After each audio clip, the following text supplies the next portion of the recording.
திமுகவுக்கு ஆதரவான நீதிபதி விலகல். டாஸ்மாக் வழக்கில் திடீர் திருப்பம். முதல்வருக்கு இடியை இறக்கிய செய்தி. சமீபத்தில் தமிழகத்தில் டாஸ்மாக் நிறுவனங்களை குறிவைத்து நடந்த அமலாக்கத்துறை சோதனையில் டாஸ்மாக் நிறுவனத்திற்கு மதுபானங்கள் கொள்முதல் செய்தது, பார் உரிமம் வழங்கியது, மதுபானங்களை மதுபான கடைக்கு கொண்டு செல்வதற்கான போக்குவரத்துக்கு டெண்டர் வழங்கியது உள்ளிட்டவற்றில் சுமார் 1000 கோடி ரூபாய் ஊழல் நடந்துள்ளதாக அமலாக்கத்துறை அதிகாரப்பூர்வமாக தெரிவித்திருந்தது. இந்த நிலையில் அமலாக்கத்துறையின் இந்த சோதனை அரசு அனுமதியின்றி நடத்தப்பட்ட சோதனையை சட்டவிரோதமானது என அறிவிக்க கோரியும், விசாரணை என்ற பெயரில் டாஸ்மாக் அதிகாரிகளை துன்புறுத்தக்கூடாது என அமலாக்கத்துறைக்கு உத்தரவிடக் கோரி தமிழக உள்துறை செயலாளரும் டாஸ்மாக் நிர்வாக இயக்குநரும் சென்னை உயர்நீதிமன்றத்தில் வழக்கு தாக்கல் செய்திருந்தனர்.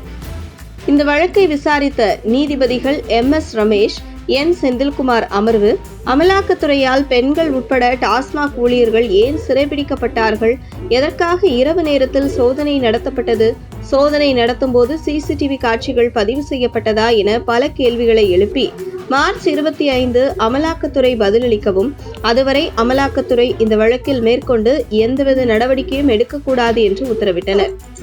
இந்த நிலையில் இந்த வழக்கை விசாரித்து வந்த நீதிபதிகளில் ஒருவரான செந்தில்குமார் பற்றிய பின்னணி வெளியாகியுள்ளது. அதில் நீதிபதி செந்தில்குமார் 2023ஆம் ஆண்டுதான் சென்னை உயர்நீதிமன்ற நீதிபதியாக பதவியேற்றார். இதற்கு முன்பு இவர் தமிழக அரசின் தலைமை வழக்கறிஞர் R. சண்முகசுந்தரத்திடம் ஜூனியராக பணிபுரிந்தார். பொதுவாக அரசு வழக்கறிஞர் என்றாலே ஆளும் கட்சியான திமுகவின் ஆட்கள்தான் அந்த பதவிக்கு வர முடியும். அவரிடம் ஜூனியராக இருந்தவர்தான் இப்போது நீதிபதியாக இருக்கும் செந்தில்குமார். மேலும் அச்சரப்பாக்கம் தொகுதியில் 2006ஆம் ஆண்டு 2006 முதல் 2011 திமுக வேட்பாளராக போட்டியிட்டு வெற்றி பெற்ற MLA சக்கரவள்ளி என்ற பெண்மணியின் மகன்தான் இந்த நீதியரசர் செந்தில்குமார். இந்த தேர்தலின் போது திமுக வேட்பாளரான தன் அம்மா சக்கரவள்ளிக்காக வீடு வீடாக போய் உதயசூரியன் சின்னத்திற்கு ஓட்டு கேட்டவர்.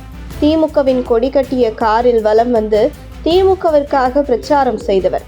அவ்வாறு திமுகவிற்கு தீவிரமாக வேலை செய்ததால் தான் திமுக தலைமை வழக்கறிஞருக்கு கீழ் உதவி வழக்கறிஞராக பதவி கொடுக்கப்பட்டது.